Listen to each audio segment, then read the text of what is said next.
Hey.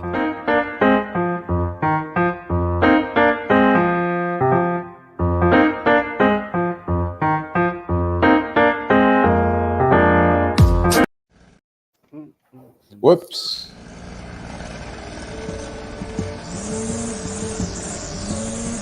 Thanks, Charles, for letting me use your gardening supplies. I'll make sure I put it back in the garage. Man, tending to that lawn is a lot of work. Tell you the truth, Jim, I'm more concerned about keeping this house. What's going on? Well, you know, Sarah lost her job 2 months ago, right? Yeah. Since we lost that income, the bills have been piling up, and we're so far behind. I don't want to lose the house because of back taxes. I don't know what to do. I understand. The same thing happened to my sister and her husband when he lost his job. Do you know that the Wayne County Treasurer has plans and programs to help people stay in their homes? No, I didn't. Tell me about it. Yeah, go to www.treasure.waynecounty.com and see if you qualify. What's that site again? www.treasure.waynecounty.com. Got it. Good morning, everybody, and welcome from a very unseasonably warm Detroit, Michigan. My name is Saeed Khan, and this is the week that was. I don't even know where the climate is going, but it seems as though I didn't have to de-ice the wings getting here to go ahead and be on with you today. Well, let's go ahead and dig into another very busy week with our esteemed panel. Again, our trio/troika of lawyers, Joel Sklar, Steve Fishman, and Bill Seikaly. How's that law firm coming along? We're still waiting to get into Grosse Pointe. We're relying on Nancy. We can't decide whether it's the Jews or the Arabs that they hate more. I will be your straw buyer if need be. Okay, I'm a white Karen. I think I could slide under the radar. Barb Ingalls is here, labor and community activist. And Barb, you'd probably know the answer to this. Who sang that very famous song, Three Lawyers in the Grosse Pointe Fountain? It was Mojo Nixon. Yes. Rest in peace and power. Yeah. We have veteran journalist Nancy Derringer and, of course, co-founder of Deadline Detroit, Allan Lengel. Speaking of troika, a Russian word, of course, this week we found that Russian dissident Alexei Navalny died in prison. How's that for you, Nancy? Excellent. When it comes to the pronunciation? Yes, thank you very much. In fact, yesterday, President Biden met with his widow and his daughter in Los Angeles, giving support and also announcing that the United States is going to up the sanctions game against Russia and, of course, Russian President Vladimir Putin. A proportionate response, or is this just sort of piling on? Steve? Brett Stevens, with whom I do not always agree, wrote a tremendous column in the Times after Navalny was found dead. And his first suggestion was exactly what I think. And you know damn well I always think you should hit people in the pocketbook. There's something like $300 billion that we have frozen. Forget frozen. Take it. And supposedly the concern by the Americans is, other people won't use American markets because blah, blah, blah. Other people aren't Vladimir Putin and other people aren't Russians. And I say tomorrow you should do it. That's the end of it. 300, 330, I can't remember. It's a lot of dough. And if you're ever going to shake anything up over there, the way to do it is through their pocketbooks, just like the gun people, just like the cigarette people, like everybody else. Hit them in the pocketbook. So that's what Brett Stevens and I agree 100% in this instance. Bill. Not only do I agree with Steve, I'd go a step further. I'd give that money to the Ukrainians. I think that I think that what the Republican Party has done is despicable on this. I think it's empowered Putin. I think it's why you're seeing these increases in his bad behavior. And I agree with Steve that you want hit him in the pocketbook, and two, you then take that money and do something with it that would be effective in terms of deterring him. Why don't we fix the roads here, Bill, with that money, and then we can have Russia adopt the highway? Nancy. I just want to, I agree. I hate to have these amen choruses here, but I agree with with both of my my friends down below my smiling face here.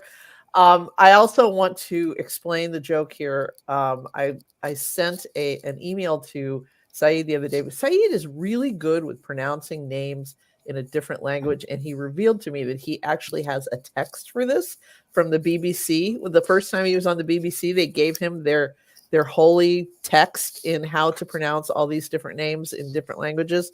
And so I said, please don't call him Alexei, which is what every American journalist is calling him, which makes him sound, first of all, like a 14-year-old cheerleader, and second, like maybe Alexa's, unknown twin. So yeah, no, it is. Thank you. It is Alexei, like Beyonce. Yeah. Alexei. There's a y sound in there. Alexei, yeah. But yeah. So anyway, we have. I mean, and I think we've talked about this on the show before, but probably the weirdest thing that has one of the weirdest things that's happened over the course of my lifetime is the 180-degree reversal of conservative Republicans on Russia. And it is so strange. I remember early in my career, the local chapter of the Eagle Forum was having a fundraiser, and they were showing Red Dawn. I mean, it was like there'll be light refreshments, and then we're all going to watch Red Dawn, which is, of course, the incredibly cheesy movie from the 80s about, when the Soviet Wolverine. When the Soviet Union invades Colorado for some strange reason, completely undetected. Anyway, and now they're lining up to put on the knee pads for Vladimir Putin. I just find it astonishing. Well, speaking of knee pads, Alan, I think we've got a video. Yes, this is a setup for Tucker Carlson explaining why he did the Putin interview. Professor, tell me, what is step one in delivering world-class fealty to power? Here's why we're doing it. First, because it's our job. We're in journalism. Lie about what your job is. We're in journalism. Our duty is to inform people. Lie about what your duty is. Americans have a right to know all they can about a war they're implicated in. Freedom of speech is our birthright. We were born with the right to say what we believe. Oh, shit. Kudos, Sensei. That was deep. I have much to learn. Disguise your deception and capitulation to power as noble and moral. Can I just point out one other thing? This week was the anniversary of the so-called Miracle on Ice, which is when the American Olympic hockey team beat the evil Empire Russians. And it's so weird to think that if that game had been played yesterday, Tucker Carlson would be rooting for the Russians. So because there might be a trans person on the USA team, that wouldn't be happening in Russia. I do think it's important to point out this is not really pandering to Putin. It's pandering to Trump. Right. It is Trump that kowtows to Putin. Right. And all these Republicans gather around and say, well, if that's what Donnie wants, then that's what we have to support. I do think it's important to remember that. That's a good point. There's a weird subset of so-called alpha males who spend most of their time in mom's basement eating Cheetos and posting on the internet, and they are really weirdly into Russia, which I find. I mean, we talked about this last week with Tucker's tourism to Moscow, and him putting the 11-cent coin in the Aldi shopping cart and saying, "Woo!" What a big deal it was. It's like if he would get out of Moscow, and of course he'll never get out of Moscow because he's being escorted everywhere by Putin toadies who are giving him the grand tour. And to see what the rest of Russia is like and what it's like to live there. And he talks, he makes some snarky comment about American homeless encampments. There are probably hundreds, thousands of Russian children who essentially run the streets all day. They're homeless, they're parentless, they're Yeah, they're feral. They're like feral children, basically, because there's no social support for them. Often they're the children of addicts and prostitutes and, alcoholics themselves. I mean, it's almost a failed state in a lot of ways. And for these guys to be just like, looking at this murderous thug who, kills his enemies while they're in prison is kind of just, it's so shaming for them. Yeah. Joel, that's the position Trump wants. I mean, Trump is an autocrat. He's a fascist. He wants to run everything. He wants to be Putin in America. He wants to be able to kill his enemies. Wants to be able to keep everybody who's in opposition silent. This is exactly what Trump is. He admires the man. He thinks the man's doing a great job because look what he can do. He can kill at will. And for Trump, that is ultra masculine, ultra alpha. It fits, God knows what his mind construct is of himself, but it's just the strongman. That's where we're heading to. It's this right-wing resurgence that we've talked about globally. We're right with it. So and Nancy, you're not giving enough credit to topless world leaders on horseback as a niche perversion. Well, and I think that Joel, having been a psychotherapist, probably knows that the question that you are most often asked by your clients is, just tell me what I should do. And you have to reply by saying, what do you think you should do? What do you think you should do? You have to reach that conclusion on your own. But there are people in this country who apparently feel so lost that they yearn for, Big Daddy to tell them what to do. So, too much free will.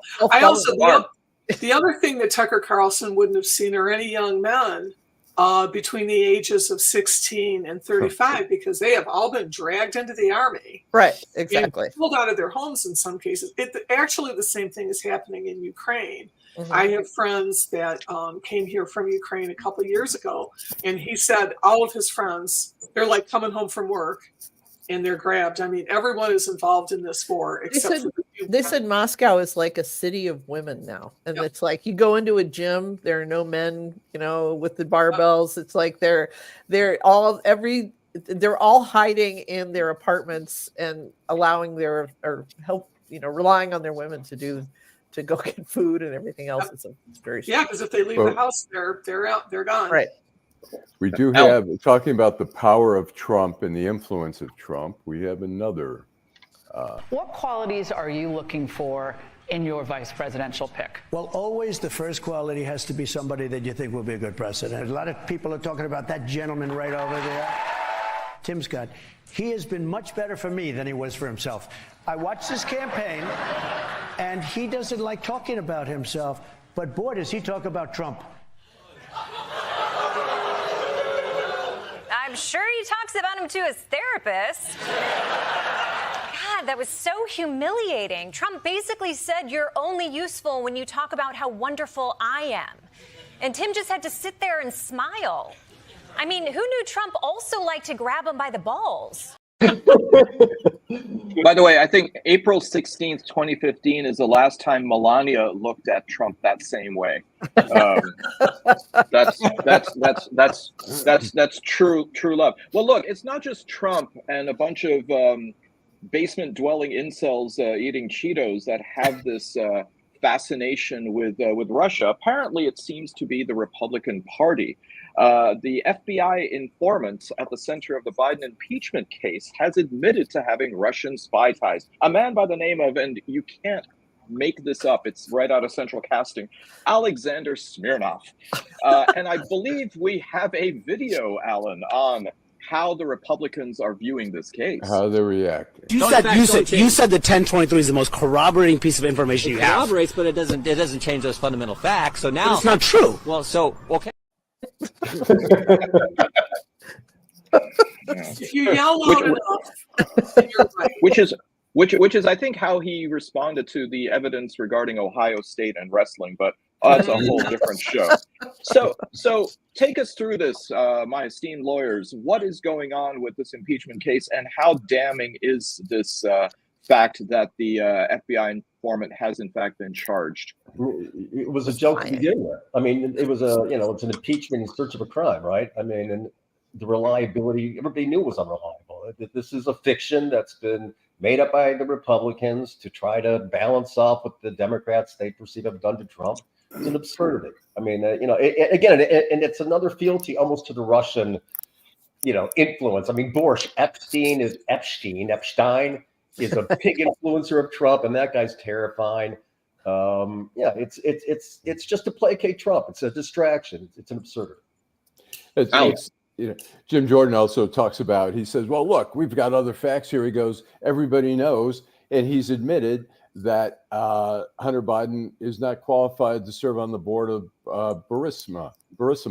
And the reality is, if you look around America, if you look at corporate boards, there are so many people who are just there for name and influence. It happens all the time, and people get $50,000, $100,000 a year to sit on a board because their name has influence or they have influence. They have no knowledge.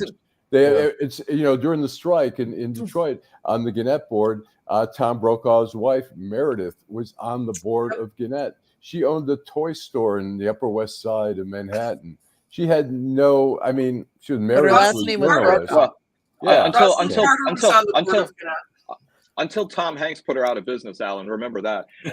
But this whole idea, though, of payoffs. I mean, isn't that how we give out ambassadorships too? But all right, Steve. Well, your question was, how damaging is this revelation that the guy is now going to be a convict? At least how damaging?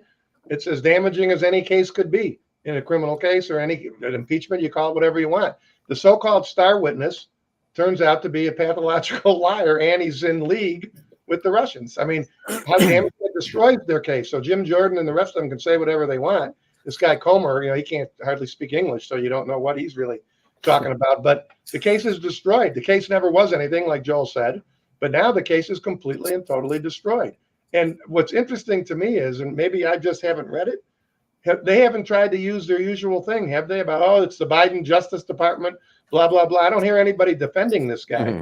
Right. Well, that's because it was a Republican independent prosecutor. For people listening, I wanted to make sure somebody pointed out the fact that, this is the same guy who said that Biden's just a bumbling old man, and the next day indicted the guy who made these allegations against him. So, well, Bill, you'd initially or earlier you'd mentioned the fact that all of that frozen money out of Russia should go to Ukraine. I would imagine that former President Donald Trump would apply for a grant to help him pay off the penalty that he owes New York for the civil fraud case. It looks like he's seriously scrounging around for $450 million because he has to, if he is appealing, still has to put it down as a bond. How successful do you think he's going to be in getting that money? Apparently, Judge Engoron, even yesterday, shot down his effort to ask for an emergency stay on this. And it looks like the DA in New York is moving forward, deciding which buildings to confiscate. Bake sale. This is my understanding is that New York law is almost identical to Michigan law, and what you have to do is post a bond for the entire amount of the judgment to give you the right to appeal with a stay on the action. So he can still appeal.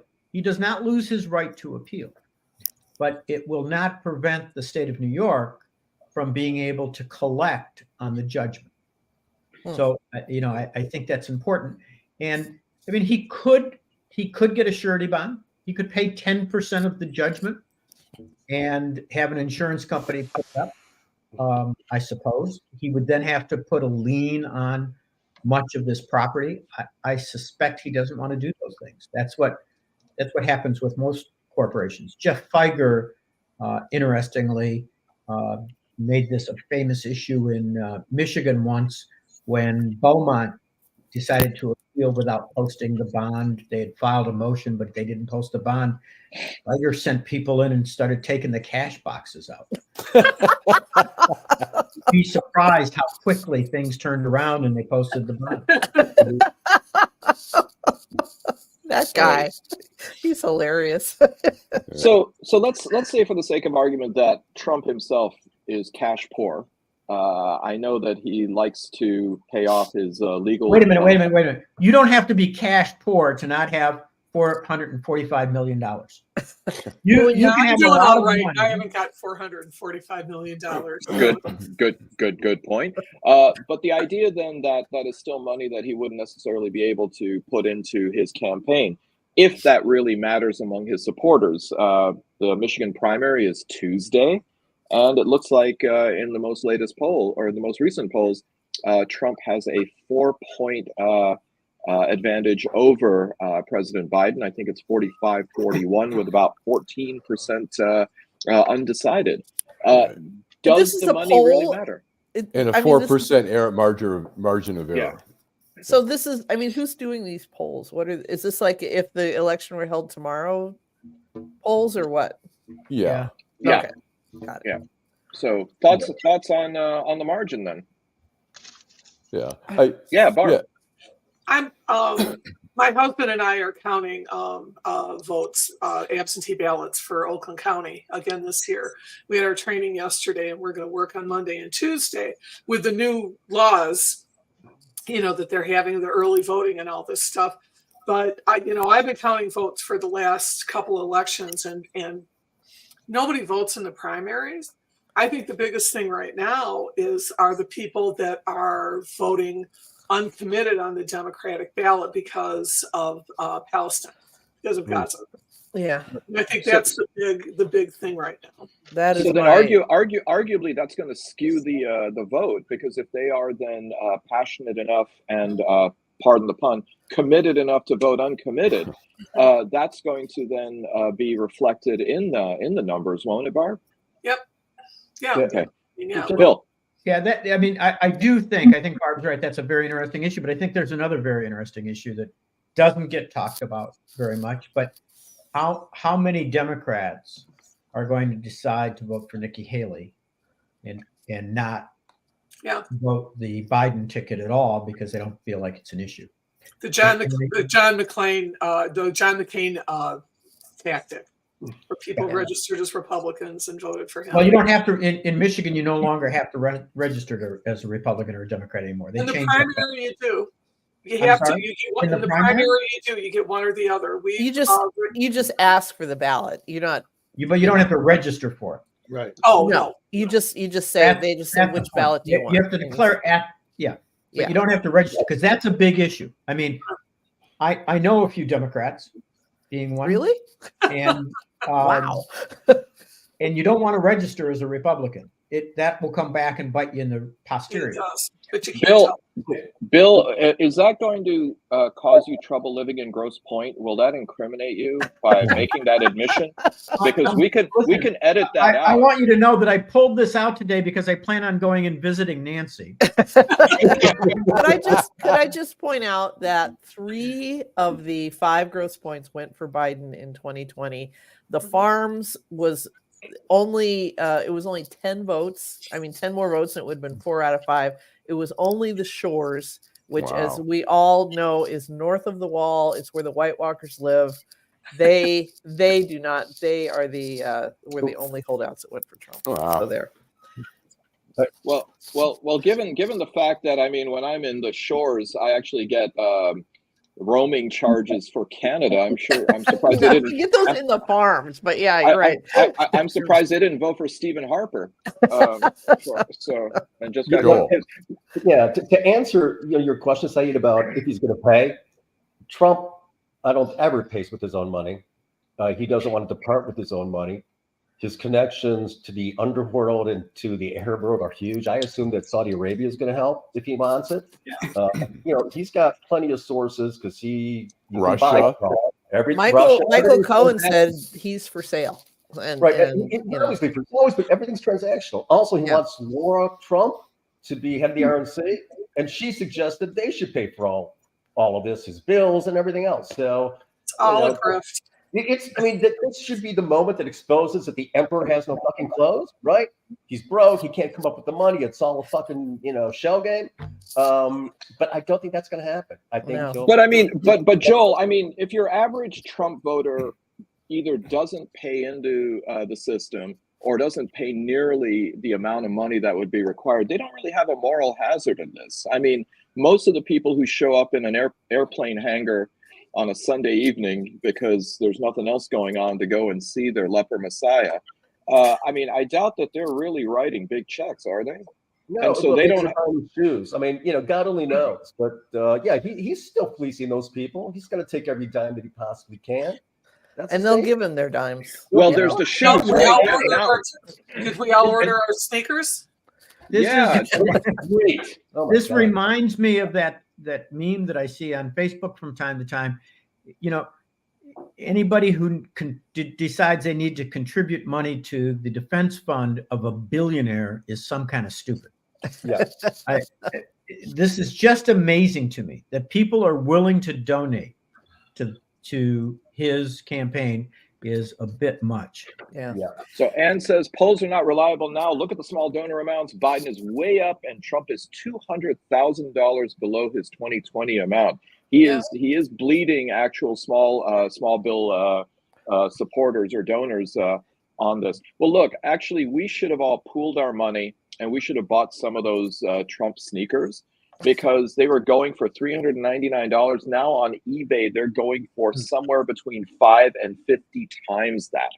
Can I just say that you can put a price tag that you write the price tag. The market value is determined by what somebody else will pay you for it. So, that's I learned that in covering classic car auctions. Wow. In Indiana. He's also selling bobbleheads. The Terminator. They're calling it the Trumpinator, and he looks like Arnold Schwarzenegger. Alan, I don't. Are there such things as Passover gifts? Because that's the next festival coming up, and you've been dropping hints. Macaroons. My Trump Passover sneakers. My Seder sneakers. The Seder sneakers. Yes, it's Beshert. That was the latest word that I learned off Curb Your Enthusiasm. So there you go. It's Beshert, but if you want to call it Beshert, that's fine. Beshert. Beshert. Okay. Look, I barely got Alexei right, and the BBC Book of Pronunciations doesn't have Yiddish, those anti-Semites. Anyways, it looks like Biden, though, is changing tack, perhaps because of the political climate. He has been considering an executive order to restrict asylum at the border. This despite the fact that he could claim Republican obscurantism for blocking any kind of immigration reform. But he looks like he's going to take matters into their own hand. Is he flinching? Is he blinking? Bill? Yeah, look, I think Joe's been a great president. I want to say that before I get started on this, but I'm a little offended by this. This has already been declared illegal when Trump tried to do it. So the fact that Biden's going to try and do it for political reasons is not one of the things that I support. I'm offended. I'm a bit offended by this. I think that this is exactly factually why we need legislation. You could do this by legislation, but when Trump did it, it was challenged in court and it was found to be illegal because there wasn't a statutory support for it. So I don't support it. I don't like it. I don't think you should do it. Politically, do you think it'll even work? I mean, who's he really trying to mollify? Anyone? Yeah, look, politically, yeah, I do. I think the fact of the matter is most thinking people realize we've got a problem at the border. We've got to do something about it. I'm offended by Republicans who say, oh, these Democrats want an open border. Again, I've known a few Democrats in my life. I've never heard anybody say, how do we up the numbers? What? It's ridiculous. But the fact of the matter is that you should not be able to say it's illegal when Trump does it, but it's legal when Biden does it, or vice versa. Right. If we quit being, Steve has made this point probably far more eloquently than I can. If we quit being a country that believes in the rule of law, we're done. Turn off the lights. I'll move to Canada. We'll build a wall in Canada to keep the U.S. out. But wait until I get there. The rule of law. I knew it, Bill. I knew it. You do live in Grosse Pointe, and you did vote for Harper. I knew it. I knew it. You were hedging your bets. Well, I mean, I was reading a story about these little Venezuelan children who are basically stranded at O'Hare Airport in Chicago because they're caught up in the maelstrom of these politics. I mean, far be it for the Republicans to humanize any of the migrants, but I'll tell you who they have humanized. Barb, go ahead, actually. Oh, no, there's also Venezuelan children right now in a church by the canals. I think 150 were dropped off before Christmas to really without much fanfare, and they're in a homeless shelter with their parents, but there's pregnant women, there are children. The canals. What are you talking about? In Detroit, the east side. The east side. The Jefferson Chalmers. Okay. Yes. Yeah. Huh. And they're coming up so often that it's not even a big deal anymore. So I mean, it's horrible what they're doing, and they're going to continue doing that.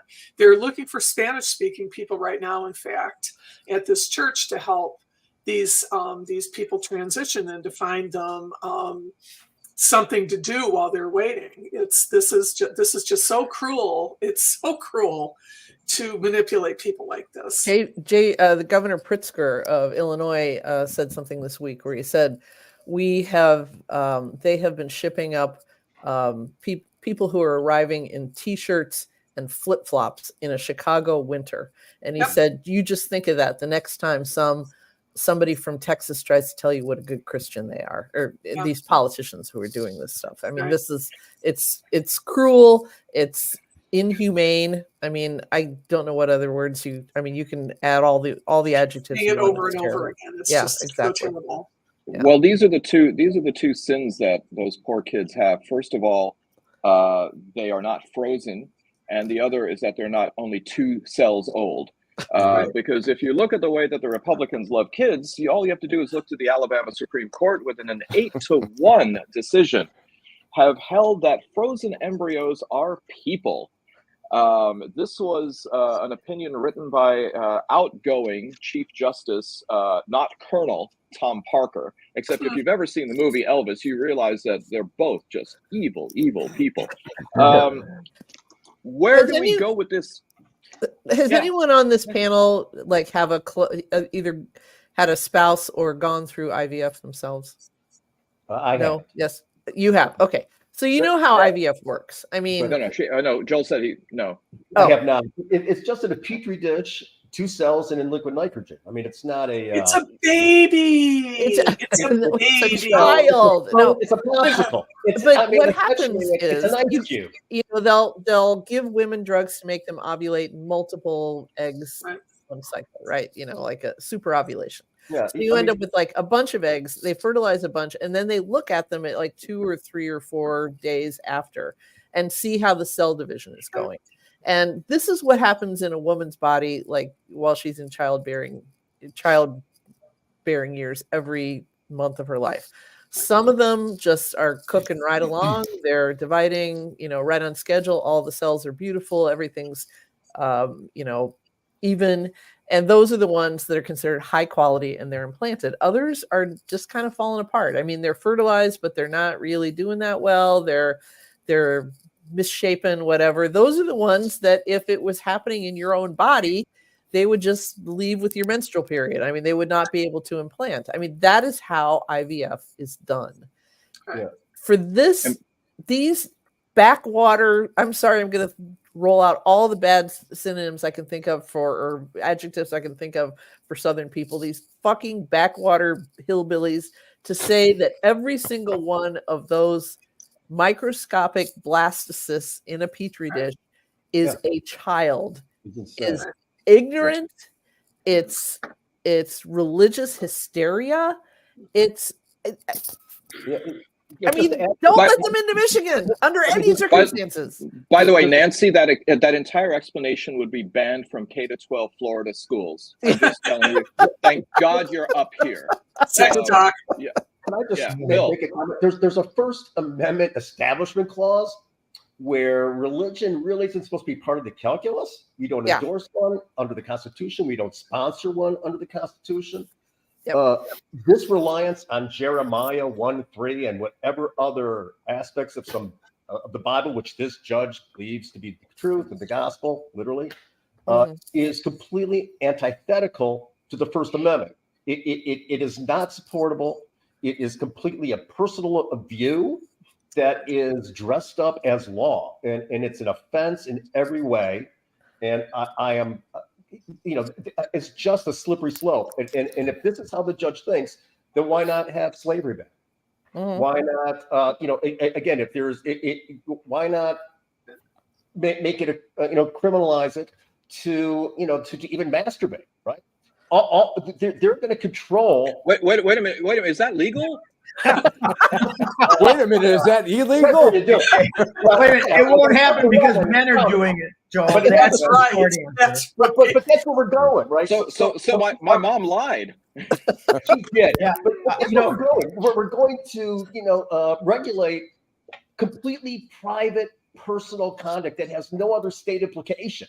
And if you missed it, Christopher Rufo, who is Ron DeSantis's bestie, who's remaking education in Florida, has been tweeting about how inhumane and wrong birth control is. Hormonal birth control. It makes you depressed. It makes you gain weight. It's all wrong. So look for that'll be next. That's why women are so psycho. The thing that is next, though, because a huge number of women who go through IVF lose those cells. They might come along for a while, but there's also a huge failure rate. Yeah, there's cycles that you have to go through. Right. So this is yet another step to criminalizing miscarriage. Right. Which is right all over the place.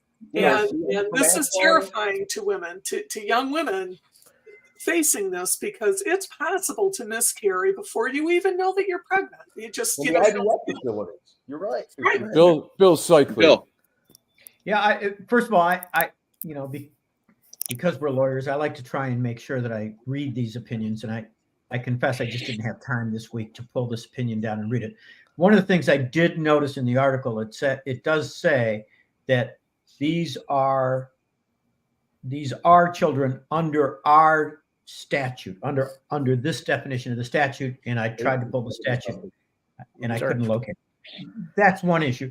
But the other issue is, if this is true, then it would seem to me that it's also true when it's in a woman's body, and they weren't pulled out. So it would seem to me that anything that a woman did, because they'll never ban masturbation. They'll never say that the sperm has anything to do with it, because that's what men do. Right. But it would seem to me that the next step in that is anything that you did, smoking, whatever, that might induce an abortion unintentionally would be involuntary manslaughter. Unless it's spending 16 hours on your feet as a waitress, in which case you're an upstanding, hardworking woman, not a. Not while you're pregnant. We desperately care about these children until the day they're born. Right. Of course. Then we want nothing to do with them. And maybe especially, if the person that dropped these children, these babies, and they all died, is that person guilty of some involuntary manslaughter? Can he be criminally charged because he killed 20 babies, according to this judge? I mean, is it that criminal conduct? Are all these IVF facilities going to fucking leave because they're engaged in potential criminal conduct? God forbid. They are. There's a couple that have paused already at the University of Alabama. Can I not be charged with murder or a homicide crime if I dip somebody in liquid nitrogen? Well, I think No, somebody, they're frozen, man. some guy said, "Look, if you put a baby in a freezer, it's going to die. But if you put an embryo in a freezer, it keeps it alive." So, I mean, what's the difference? Right. In the meantime, there's a couple pregnant women on the east side of Detroit that could really use the kind of care that and attention that these Yes. cells are getting. It's so hypocritical and so cynical. It's terrifying. Yeah, it's scary. By the way, I do want to correct one thing, given Nancy's fusillade of stereotypical aspersions of people from the South and from Alabama. I'm sorry. I know there are good people down there. It just No. It has nothing to do. It has nothing to do with that. It has to do with geographic fidelity. The Appalachians do not go to Alabama. That's all. No, they don't. They really don't. Yeah. They don't go all the way down there. Yeah. You're right. So the hillbilly thing may not. I also believe it's Appalachian, not Appalachian. It's Appalachia. Yeah, that's how they say it in Appalachia anyway. I went to college. But it's not Appalachia. No, So, yeah, according to the BBC. All right. Okay, well, this is. Let's getting keep it on weird. in the courthouse. We've got another Crumbley case coming up, and lawyers for James Crumbley are worried about whether he'll, in fact, get a fair trial in Oakland County. And they're also worried about some of the potential prejudicial evidence that the prosecutors are looking to bring forward. How do you think this case is going to differ from that of Mrs. Crumbley, if at all? Steve, why don't you go first? Well, we talked about this last week. The situation between the two of them seems to be a little bit different, just in terms of the facts of the case and when did who last have the gun and this, that, and the other. I think what his lawyer is saying is that he can't get a fair trial in the county, which probably is true, but it'll be difficult to do anything about because, as we've talked about before, you can't. In general, 99% of the time, you're not going to be able to move a case till you attempt to pick a jury. And you're going to get jurors who are going to say, oh, yeah, I know. Yeah, I was watching it on TV, blah, blah, blah, but I can still be fair. And unless the judge really, really grills them and then makes findings, keep in mind, the judge would have to make findings that the people, I don't care what they're saying, they can't be fair. And therefore, I'm going to grant a motion to move it to a different county. That's the first thing. The second thing, I think it seems to me that the lawyer for Mr. Crumbley may learn something from what happened in Mrs. Crumbley's case, particularly with respect to testifying. And that if he's going to testify, which I have to say, I'd kind of be shocked if he did. But if he is, he needs to answer questions in a lot different way, particularly when he's asked, would you do anything differently today? Which is the answer that really sunk her. Bill. So yeah, I'd like to follow up on that. First of all, I agree with Steve. Change of venue. The general rule, if it's for the prejudiced jury, is you have to try and pick a jury. That's the rule of law. If you can't pick a fair jury, then you can transfer. I've been involved in 2 change of venue cases. They were different because in that case, I sued judges who had for things they did while they were attorneys, and they were up north, and no judge up north would touch the case. And geez, they must have sent it, I think it was to 6 different counties, and all those judges recused themselves. We ended up in Wayne County, which was, boy, the defense was not happy that happened for them. But there were a couple of Wayne County judges that I don't know these bozos, and I don't care. So you got to ask, this is the opposite situation. Where are they going to take this case? If they can't find a fair jury in Oakland County, you're going to send it to Wayne? They're going to send it up to the UP? Trying to find a fair jury up in the UP would be almost impossible. Can I ask a dumb non-lawyer question here? A couple times in Ohio, there were these, highly covered sensational crimes. And rather than send the whole circus to another county, they picked a jury 3 counties away outside of the Columbus media market and brought the jury down. It was a lot less expensive than moving, the lawyers and everything else. It was just, 12 unlucky schmucks had to get on a bus and come down and stay in a hotel for however long the trial lasted. Yeah, we can do that here, Nancy, there are because all kinds the of line doesn't go all the way up to Oakland County.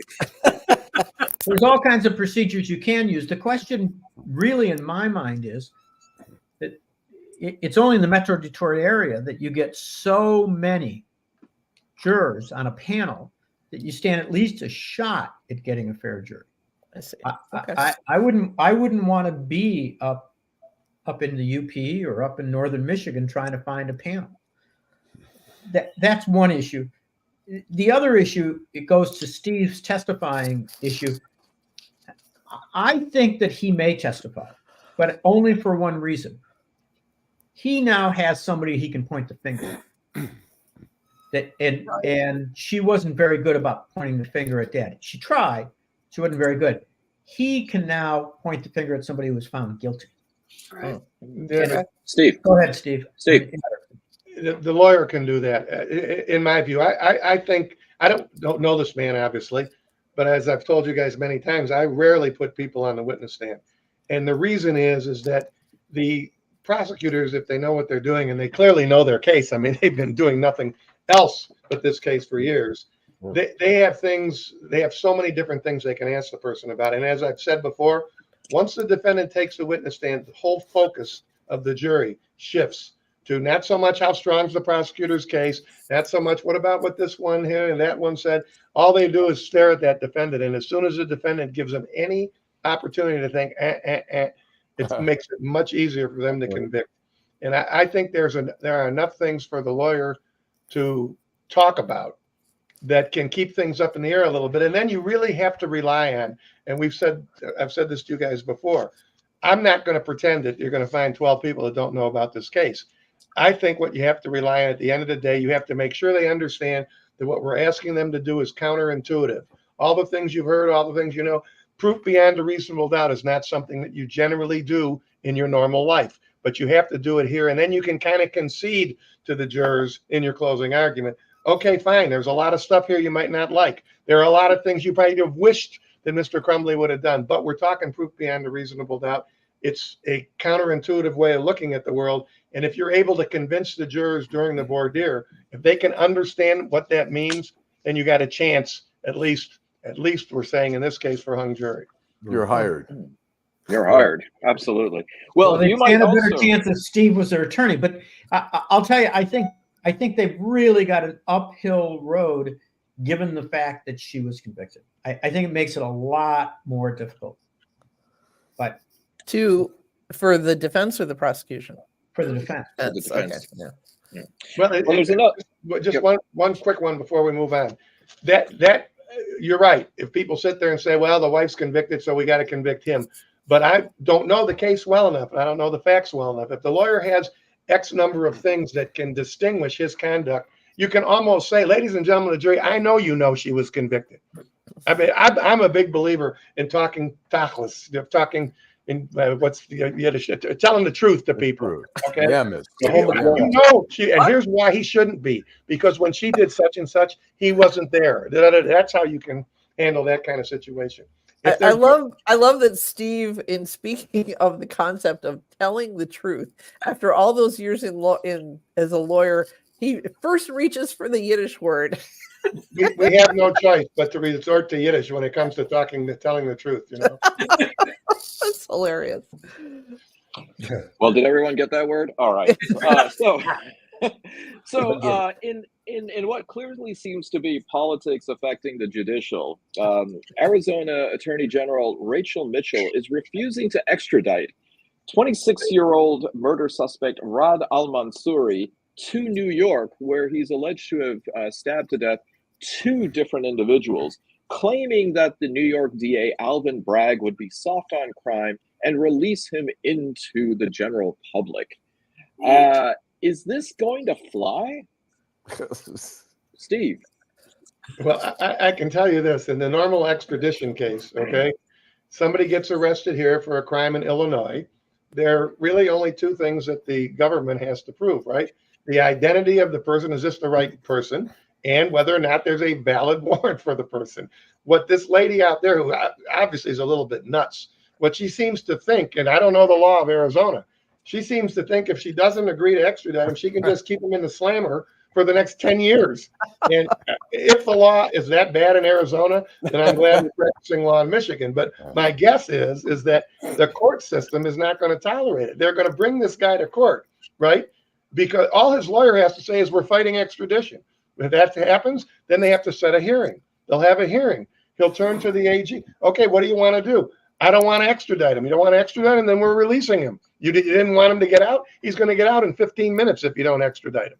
But again, I don't know the law of Arizona, but it's almost impossible to do what she is suggesting she can do, to keep the guy in jail for years and years and years and refuse to send him to where he's charged. He's not charged in Arizona, can't try him in Arizona. And that's not even to mention the political idiocy of what she was talking about. Right. She's posing. She's posing. I think Steve's absolutely right. She's just posturing. Yeah. Because if you read all her quotes, she keeps on saying "for now." For now, I need to be convinced. So I think that it's, Steve's right. As soon as there's a court hearing, once she reaches that GoFundMe target for her reelection, then who knows what's going to happen. Well, we got Ira Todd agreeing, so he knows that shit too. So amen. We got an amen from Ira. Thank you for listening, Ira. Well, this June 6th, D-Day is going to have a whole new meaning here in Detroit because it is going to signal the reopening of the Michigan Central Station. Anyone going to go down there and check it out? Not on June 6th, but eventually. Okay. Bill. I'd like to comment on this. I've got to be the only person on this panel who knew Matty Moroun. And I'm sure I'm the only person on this panel who had a relationship with him who liked parts of him. There were parts of him I didn't like, but many parts of him I really did like. His hair. But let me tell you something. What they're doing, including the hotel on the top floor, was Moroun's concept when he bought the building. Really? Yeah. It was all. I'm sorry, that is a whopper you're asking me to swallow here. I mean, why then did they not take any steps to make that happen? Oh, he did. He did. I was involved in it. He did. The city wouldn't approve most of it. It was because it was Matty Moroun. It was easy. I don't even know that I blame him because the relationship was so contentious. Wow. But the fact of the matter is that when he bought it, the concept actually was to bring it into the area that was included in the bridge area and make it an international zone, including the hotel and a refurbished station. But you got a corroborating witness. Ira is corroborating that. Yeah, I think so. Ira Todd. Okay. I think the mistake, Bill, is he should have made it a duty-free hotel. That would have slid through. Yeah, I mean, I guess that's an argument for just being a decent businessman, because you can't really blame the city for saying up yours, Matty. I mean, this is the same guy that took over a public park, and posted signs that said "keep out private property." It's like, no, it's not. So the same guy that started building his own international bridge without getting any agreement from Canada or the United States. Right, exactly. We're just gonna put our foot in the door and just keep sending it across the river. So okay, all right. I will grant you that that was his idea, but he couldn't execute. So well, but I will go. Not on June 6th. I love Judge Derringer has ruled because we have been down to Corktown the last 2 weekends for my daughter's album release party and another thing. Parking in Corktown is a goddamn nightmare now. They have installed so many or put up so many more residential units. I mean, business is booming down there, but part of me kind of misses the old days in Detroit when it was the one thing that every Detroiter was owed was a fucking parking place fairly close to where you want to go. And it's just, so. Well, in appreciation for you conceding that to Bill, Nancy, one more item to talk about. Okay. This past week, University of Iowa phenom Caitlin Clark went ahead and became the highest scoring women's basketball player in NCAA history. There is talk that she is not only the GOAT of that, but that she's also now gunning for the all-time NCAA basketball record held by none other than the late and great Pistol Pete Maravich, who played for LSU, and even talk about the fact that she may be the first female athlete to play in the NBA. Where is Caitlin Clark in all of this? I thought Steve but not could the have first female out to of be that. drafted in the NBA. This is true. Yes. Is she Steve. good enough? That's my question. Is she good enough to play in the NBA? Steve. I thought we were going to let Joel go first. Isn't this his area? I think she's a great shooter, but I don't think she'll make it in the NBA. But she's a wonderful shooter. She's got a, there's no question she can score, and she's an incredible shooter. She's 6 feet but I don't tall. think she's gonna. Okay, so here's the body type, or I just don't think it's gonna translate to. So here's the first thing. Just like when Antoine Davis was trying to pass Maravich's record for this career, you're talking about a guy who played 72 games, right? 3 years only. He averaged 44 a game, no threes.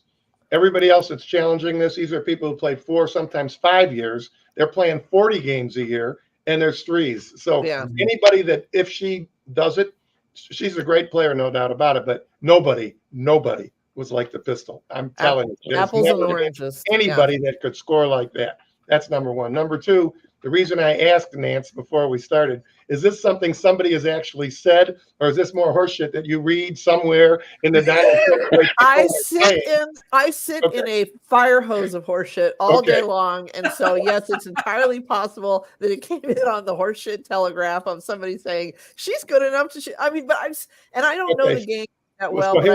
But the notion that she could play in the NBA against the best basketball players, the best male basketball players in the world, with no disrespect there, is ridiculous. Number one. Number two, they're going really, really crazy. The thing they're going crazy about the most, if you watch her, what's the most amazing thing about her is her range, because she shoots it from 30 feet, and she shoots it easy, just like the fellas do. Okay, there have been a ton of really, really great female basketball players, including Diana Taurasi, who's most people would say is the greatest female basketball player of all time. If you asked her, could you go play against the NBA guards, and she would look at you like you were on crack. Yeah, because it's just a different level of athleticism. These people are huger, they're faster, they jump out of the gym. Men and women are different. Let her go and play in a WNBA. I'm sure she'll have a great career. If she becomes better than Sue Bird and Diana Taurasi and Candace Cooper and great, and she may very well do that. But let's not go crazy. So whoever these anonymous idiots are that you're reading in wherever the hell you're reading it, I defer to your superior knowledge on this. I can't even a 6 play. Watch her. No doubt. She's a great player. 6 foot tall woman. I can't imagine getting into under the basket, trading elbows to somebody like some of these but can she really go left? That's the real question. Anyway, Allan, let's go to a final commercial. All right, I'm gonna do the commercial, and I had one. Let me play this one quick little. Sure. I actually got a shout out from Donald Trump today. Every time I do an interview now, people ask me how much longer I'm going to do the show. And I was talking to the LA Times, and I said I didn't know if I would go beyond. I have a contract for another 2 years if I would go beyond that. And this apparently caught the attention of America's most famous Tangerine, who truthed they could get a far more talented person who would also get better ratings for 5% of what they are paying this loser with a capital L. And I got to say, that is a hell of a way to find out you're not going to be somebody's running mate. All right, now. All right.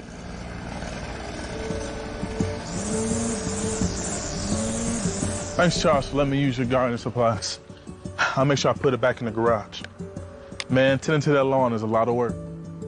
Tell you the truth, Jim, I'm more concerned about keeping this house. What's going on? Well, Sarah lost her job 2 months ago, right? Yeah. Since we lost that income, the bills have been piling up, and we're so far behind. I don't want to lose the house because of back taxes. I don't know what to do. I understand. The same thing happened to my sister and her husband when he lost his job. Do you know that the Wayne County Treasurer has plans and programs to help people stay in their homes? No, I didn't. Tell me about it. Yeah, go to www.treasure.waynecounty.com and see if you qualify. What's that site again? www.treasure.waynecounty.com. Got it. All right. And now, downtown Detroit. Robert Wells, Schmuck of the Week. There we go. Steve, we'll go to you first today. Okay, I have a tie again. Well, not quite a tie, but first up would be Tommy Tuberville yet again, because I don't know if you guys have seen him. They attempted to interview and ask him about what's been going on there in the Alabama court, and he really couldn't get a grasp on what IVF was. He didn't really have a conception of it. And to think of this guy, to think of him as a football coach would be difficult, but let alone as a United States Senator. So he's my second guy. But my first guy, I have to say, is Joseph Ladapo, Ladapo. He's the Surgeon General in Florida. And this guy, they are having an outbreak of measles. And all of us all know, particularly those of us in my age group, we remember what it was like before there was a measles vaccine, right? Measles is one of the most contagious diseases there are. This guy is refusing to do anything about it, to recommend that people keep their kids at home, don't send them to school, etc. Why? Because he's in with the anti-vax people. And we're going to show them, even if the entire state of Florida winds up sick with the measles. So Joseph Ladapo, you even beat out Tommy Tuberville, and that ain't easy to do. Did you ever go to a measles party? Yeah, measles party, exactly. Yeah, chickenpox parties too. Yeah, chickenpox parties Yeah, too. All right. Yeah, that's right. Barb. Oh, I'm having a hard time this week because there is nothing but awfulness as far as the eye can see. But I'm going to go with the owners of the new Joe Louis apartments. What are they called? They're called the Residences at Water Square. The smallest apartments are going for $4,000 a month. Wow. In a city where there is homelessness. I mean, everywhere you go, there are homeless people. There are people that cannot afford to rent a house in the city of Detroit. They can't afford to rent an apartment. These places are sitting in empty. And I mean, I feel that these are all going to be corporate owned. That's not even meant for us. It's, in Detroit, we're seeing like, $500,000 condo, $750,000 condo, comparable to Chicago, where there's actually amenities, where Chicago, you can walk out and there's a Trader Joe's and there's a 24-hour coffee shop and a 24-hour this and that. The amenities are lacking to charge that type of money. And when you read about it, it's hilarious because you're steps from some of Metro Detroit's finest dining. And it's like, I love Detroit. I grew up in Detroit. This is unbelievable for me. And this is who are they aiming this? And what the fuck, I guess. So they are my schmucks. They're clearly aiming at the Chicago people who are done with the violence there, Barb. Come on. Yes, let them meet our violence. Yes, that's exactly it. Our violence at least has like some comic flair to it. I mean, let's it's true. Detroit that much. Okay. We're whimsical. Joel. I got two. Obviously the Alabama Supreme Court, other than the one lone justice who dissented, that they're clearly schmucks. But I did some research this week, and there was a New Jersey Shore police chief by the name of Leonard Guida, who showed up at a DWI in a car accident drunk. And he keeps demanding one of the sergeants to come over here for some God knows. And the sergeant saying, "Hey, I'm dealing with a DWI and an accident. Leave me alone." He pushes tells the chief, "Chief keeps coming back drunk, demanding," and the sergeant fucking throws him against the car, pushes him away, and the chief says, "Now you're in trouble." Well, the chief's in trouble. The chief was put on leave. Don't you know who I am?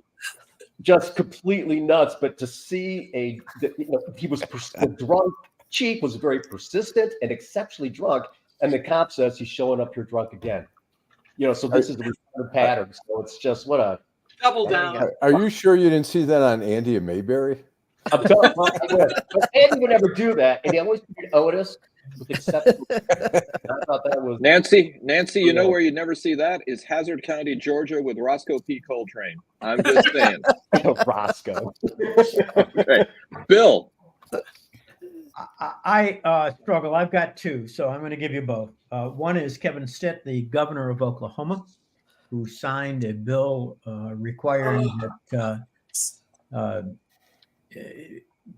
people who must use bathrooms of their assigned gender at birth, as a result, a non-binary person who was in a bathroom, who was beaten.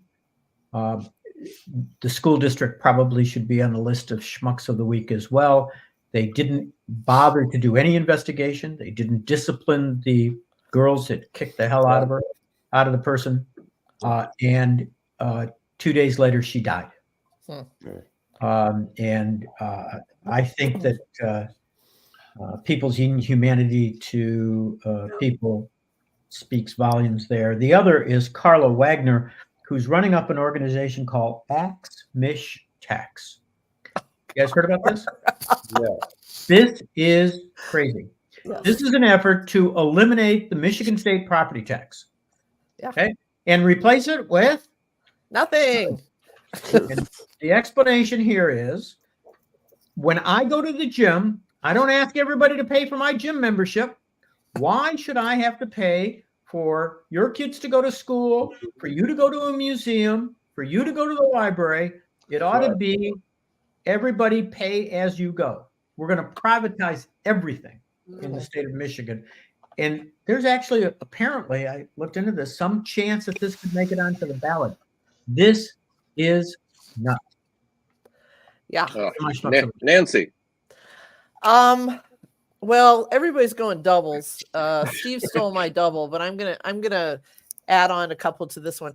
I considered giving it to Nolan Finley and Caitlin Buss at the Detroit News for writing one of the most jaw-droppingly stupid Cletus Safari stories I've read in quite some time, and having the nerve to refer to them, to the people at this Trump rally, as the forgotten, as though 2 days can pass in this fucking country without yet another deep dive into the hearts and minds of Trump voters. But never mind that.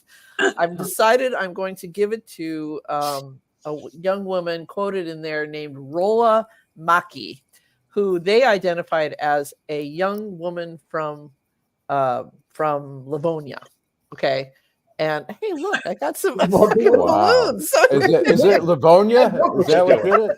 What it is. Anyway, a young woman from Livonia who was wearing a T-shirt that said "Arab Americans for Trump," and they quoted her, this young woman from Livonia. Now, I, using the advanced repertorial technique of typing that name into Google, discovered that she is actually vice chair of the state GOP outreach committee. So she's not just any old young woman from Livonia in a red Arab Americans for Trump T-shirt, but this is what she actually told them, and they swallowed and put in the newspaper. He's never dismissed the suffering of the Palestinian people, she said. He's always highlighted that, yes, it's both sides. To me, that is someone who has humanity and compassion for people, no matter what their background is. This is a president who has said he would refuse refugees from Gaza. He has said that he would have an ideological and religious purity test before he would allow any immigration.